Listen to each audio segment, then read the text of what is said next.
Hello, this is your host, Sam Hansen, and I'm excited to welcome you back to Carry the Two, the podcast about how math and statistics impacts the world around us from the Institute for Mathematical and Statistical Innovation. While we're in between our more in-depth seasons, we like to bring you something a little different in mini-season format. And for this mini-season, we are going to highlight some of the amazing researchers who have presented at IMSI over the past year. Our second guest is... My name is Maria Chan. I am a scientist at Argonnne National Laboratory, working at the Center for Nanoscale Materials. I do computational research involving materials and chemistry, and I use a combination of physics, artificial intelligence and machine learning, and computational simulations to try to understand materials at the levels of atoms. Maria joined us at IMSI for a workshop on machine learning in electronic structure theory, where she presented a talk titled Theory-Informed Artificial Intelligence and Machine Learning for Microscopy and Spectroscopy. And now, without any further ado, let's get into my conversation with Maria Chan. Would it be possible for you to let me know why it is really important, especially on the nanoscale, to be able to understand the structure of things? The structure of materials and chemicals determine their properties. Whether it is a solar cell or a battery or a catalyst, how they perform their functions completely depends on their chemistry and structure. A very common examples that we teach school children is when you have carbon atoms arranged in hexagonal sheets and the sheets slide against each other, you get graphite, which is also pencil lead. Whereas when you put the carbon atoms, the same carbon atoms, in a way where they're tetrahedrally or in four coordinated with each other, you get diamond. So the same atoms arranged differently actually make a huge difference in their property and whether they can be useful for our applications. I mean, yeah, graphite and a diamond are definitely very different substances, even if they are made from the same atoms. So what are some of the ways that these structures have been determined throughout time, like especially or in the past? This is a really good question because until about 100 years ago, we have no ideas. Until 100 years ago, we didn't even know if atoms were really, really there.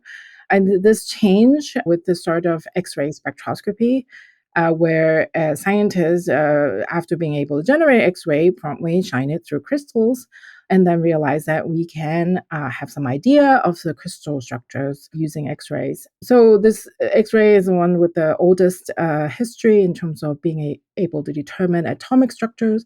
Of course, recently, X-ray allow us to determine the structure of the spike protein on the COVID coronavirus, which really helps us come up with a way to combat that disease. So X-ray structure, X-ray crystallography has been in use and to many great extent. In addition, more recently, we have this tool called electron microscopy, where electron beams instead of X-ray beams are shown through materials. And using that, we can actually see the arrangement of atoms.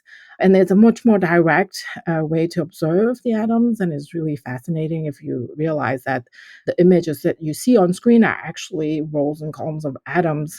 So those are two very major ways we can look at atoms. There's, in addition, many other types of techniques using either little tiny tips of atoms called atom probe type methods, or other somewhat more indirect methods, because when atoms are bonded to each other in different ways, they give off different signals. So there are things that are called vibrational spectroscopy, because when you bind atoms differently, they shake in different ways and give off different frequencies. So all of these are ways that you can measure how atoms are arranged, or at least make some determination of how atoms are arranged. But in addition, it wouldn't be fair to my discipline if I don't discuss the way that we actually predict how atomic structures are arranged in materials. Using computational methods solely from principles of quantum mechanics, Scientists are now able to predict many different properties of atoms, including what arrangements of atoms are actually more likely to be observed in nature. So we do a lot of computational work, trying different arrangements of atoms and predicting their energies, which tell us whether they are likely to exist or not. And using many artificial intelligence, machine learning approaches to determine statistically, which are likely arrangements of atoms. One of the interesting aspect is that both the measurement side, so doing experiments with X-rays or electrons, or the computational side, purely predicting using quantum mechanics, are imperfect. Oftentimes, the experiments don't give you all the information that you need. And the simulations have the advantage of coming from first principles, so you can sort of trust their reliability most of the time, but you don't actually know if they are really realized. So this is why it's one of my main research goal to really combine those two approaches, to really try to use information both from first principles from quantum mechanics and also from experimental observations to try to help these two methods that are imperfect each on their own to complement each other so that we can have better information. Would it be possible for you to share some of the ways these techniques are imperfect? So, for example, I talked about electron microscopy, where you shine a beam of electrons through the material. Because you are projecting the electron beam through the many layers of materials, you are only seeing an aggregate of signal. So, there are some mixing of different types of atoms along the line. You may not be able to tell directly. Also, any kind of experiment will have noise if your material is not a perfect crystal, which really doesn't exist in nature. There will be noise and uncertainties with the structural model that correspond to the signal. In some other cases, the uncertainty really has to do with the fact that the signal is many to one.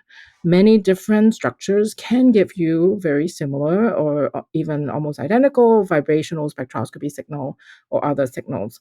So, in a way, mathematically, we'll think of those measurements as being underdetermined. You mentioned that your approaches tend to combine both this observational, experimental, and the computational. So, could you share a little bit more about how you have combined these things and how it has helped better determine these structures? Yeah, absolutely. So fundamentally, the problem that we are facing is that the space, and now since we're talking mathematically, the space of possible atom positions is too large. If you have an atom, you put one or two atoms in a box, they can be anywhere in the box, right?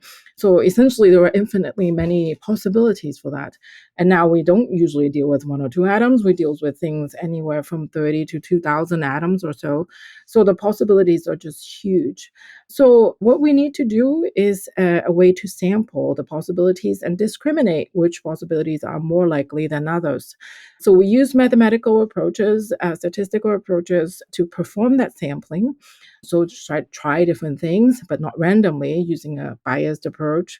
Once you determine what are some possible arrangements of atoms, we ask two questions. First, is this arrangement of atoms consistent with what we observe in experiment? So we have to be able to determine, this arrangement of atom will give you this X-ray signal, or this electron microscopy signal, or this vibrational spectroscopy signal. And then two, we have to ask the question whether this arrangement of atoms is physically likely given the energy that it will have. So that we evaluate using mostly quantum mechanical approach or a proxy to the quantum mechanical approach. And that tells us, okay, this arrangement of atoms is really likely or not likely. Sometimes an arrangement of atoms is not likely because some atoms are too close together and they don't usually like to be that close. Sometimes they're not bonded correctly. You learn all these high school chemistry about bonding, right? There are certain bonding that satisfies the cold shell requirements, for example, so that the energy is lower. And in sort of common language, you say it's happier. So we look at whether such arrangements of atoms give rise to the observed signal, and then we look at, or the other way around really, we look at whether arrangements of atoms have low energy and are therefore physically possible and likely. We look at the observations, and combining the two, we either accept or reject these suggestions of atom arrangements, and we go through a lot of them. So this is really the biggest challenge is we still have to go through a lot of them and go through these two steps. But the upside is that we get much more confidence in what we are actually observing.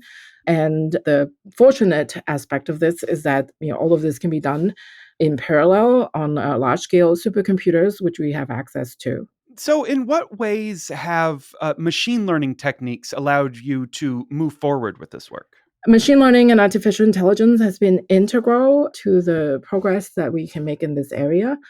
There's a lot of aspects to it. For example, being able to predict the properties of interest, the measurement that we will measure from any atomic arrangement, that can be sped up significantly using machine learning. For example, if we want to calculate the vibrational spectroscopy, basically how atoms shake if they're bonded to each other, that actually is a very involved, very expensive computation if we want to do it from scratch. But we train machine learning model to replace that calculation with something much faster. Another aspect is the evaluation of the energy of the system.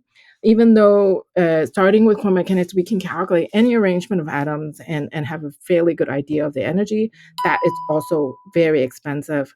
So what we do is to use machine learning models that act as a surrogate. They replace these quantum mechanical calculations and they make much faster predictions. Another aspect is in the structure sampling. Given the infinite possibilities of placing these, n number of atoms, can we actually learn what part of the arrangements are actually more likely than others?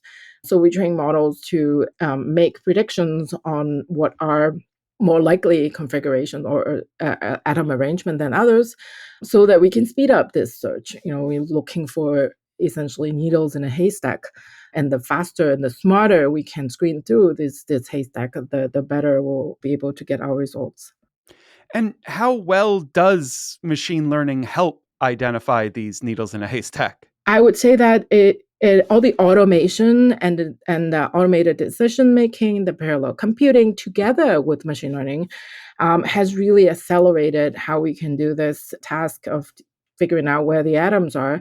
For example, we had a case that back in 2019, not that far back, 2019, it took us a couple months with a postdoctoral researcher's effort to figure out this particular arrangement of this really interesting new structure that was found. And whereas now with our workflow, all the codes that we've developed and the methods that we've tested, we send this calculation to a supercomputer, and the results came back in about 2 or 3 days. Most of that time being spent on waiting for the calculation to start. The key time saving is really in the fact that humans are no longer relied upon to make the decisions in this whole process, so that not only can we have the results faster, we can have more of them, and also sometimes our biases don't have to play a role in it. I think a lot of times I look at the results that come out of this and I realize that there are certain things that I wouldn't choose, but actually the data points us to how different atoms are bonded, how many of this type of atom binds with this other type of atom. I may have some certain biases that could be right most of the time, but it may not be, absolute rule. And if we allow the data to inform the results, that can sometimes give us, less bias and more correct, so to speak, results. If you're enjoying the discussions we're having on this show, there's another University of Chicago Podcast Network show you should check out. It's called Big Brains. Big Brains brings you the stories behind the pivotal scientific breakthroughs in research that are reshaping our world. Change how you see the world and keep up with the latest academic thinking with Big Brains, part of the University of Chicago Podcast Network. Since I asked some of the ways in which the other techniques were imperfect, I do feel like I should probably ask, in what ways can these machine learning techniques also introduce some issues? Oh, absolutely. There's a lot of ways we have to be very careful when using machine learning and artificial intelligence. So in terms of machine learning models, the training data really governs how your model performs. So there are times that we were accidentally looking at results that don't really make sense. And that has to do with the way that we have arranged our training data. Sometimes if the model is trained on specific chemical space, some chemistry but not others, the application towards the other chemistry may not be very reliable. In general, I think this whole paradigm sort of requires us to be content with the fact that sometimes there isn't one answer. Sometimes there is a few possibilities or a multitude of possibilities where they are more or less equally good. Some answers are better in one way, and some answers are better in another way. We use the concept of Pareto optimization, which is a very important mathematical concept, and it's something that we actually deal with intuitively. And we will come up with solutions, and we know that some of the solutions are better conforming to the observation, and some of the solutions are better conforming to the physical principles. And there'll be a number of solutions that are actually more Pareto optimal, so they make a good compromise. And this is going to be like an important aspect because whenever you deal with statistical methods like machine learning, you will have statistical uncertainty. One of the things we really like to talk about in Carry the Two is how this amazing research, be it fully theoretical, be it applied theoretical things, end up in the real world. So I was wondering, is there any way that these techniques could help in, say, something like material design? Oh, absolutely. We are actively working on using these methods more for materials understanding, which is part of materials design. For example, recently we have realized that the reason that some battery materials are more likely to be unstable and catch on fire has to do with the stability of some atoms at the interfaces. But how do we know how the atoms behave at the interfaces? First, we have to know how the atoms are arranged at these interfaces. So we use our approach to determine the structure of atoms, how they are arranged at an interface, and then we do computational experiments by looking at these atoms at interface. Are they more stable or less stable, more likely to come out?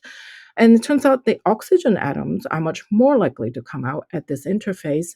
And when you have oxygen coming out in a battery material, typically they have organic electrolyte. So oxygen and oil really just gives you fire. So in this work, which was published in Nature Energy, we were able to sort of come up with a mechanism that is confirmed with experiments of how these battery materials fail, and understanding how they fail is a step towards designing better ones. So in general, we are using this approach in many different of such aspects, both in terms of solar cells and in terms of batteries. Those are our primary projects, but also in other areas such as microelectronics, quantum information science, and catalysis to try to both understand and design materials. What do you think some future directions might this work take? That's a great question. Some work that is very exciting is the integration of all of this with autonomous synthesis. The idea is that there are a lot of possible materials, and they all do, some of them do better things than others, but being able to go through the process of trying different materials and then measuring, first of all, how the atoms are arranged. So what material did you actually make? And then measuring their properties, like how well would they act as an ion conductor for batteries, for example. And then doing all of that together with computation, basically replacing an enterprise of scientific researcher with a combination of robots and computers. It sounds insane. It sounds too futuristic, but it really is, to some extent, something that we will end up doing. I think it's not going to be overnight. We're not going to all go home and have robot overlord take over our labs. But I think bits and pieces will start automating things, having computerized decisions, having robotic physical maneuvers, and all of this relies on accurate feedback and algorithms. So I see that the work that we're doing being a part of this whole revolution towards autonomous laboratories in terms of being able to provide feedback and really ascertain what it is that you are making, what it is that's happening when you're using a material, so that that informs your next step or new things to make. Thank you for sharing that. And I have one last question for you, and that relates to how I know about your work. I know about your work because you came to IMSI, to the Institute for Statistical and Mathematical Innovation, and gave a talk here at one of our workshops. And I was wondering, has that talk, has being a part of workshops at IMSI had any positive impact for you and your work? Absolutely. I learned so much from the other researchers who presented their work. Actually, in one of my other projects that I didn't talk about today, I took inspiration from one of the speakers, and we read up on his work. And my postdoc has been, working on an area that's highly related. In addition, another participant pointed out that they're working on something that's related in terms of determining how atoms are arranged from these scanning probe microscopy data.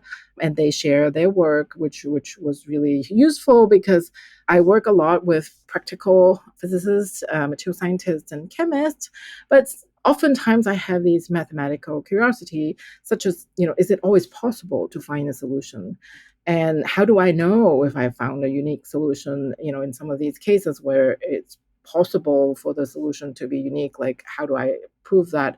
And they seem to have done some work on this area that is very relevant. So I felt like it was very satisfactory that I've come across them through the MC workshop. Maria, thank you so much for joining me. It was a pleasure learning more about your work. Thank you so much, Sam. As always, don't forget to check out our show notes in the podcast description for more about Maria's research and to watch her talk. And if you like the podcast, please make sure to follow, subscribe, or like the show in your podcast app of choice. It is the best way to make sure that you hear all of the episodes of Carry the Two. And for more on the math research being shared at IMSI, be sure to check us out online at our homepage, imsi.institute.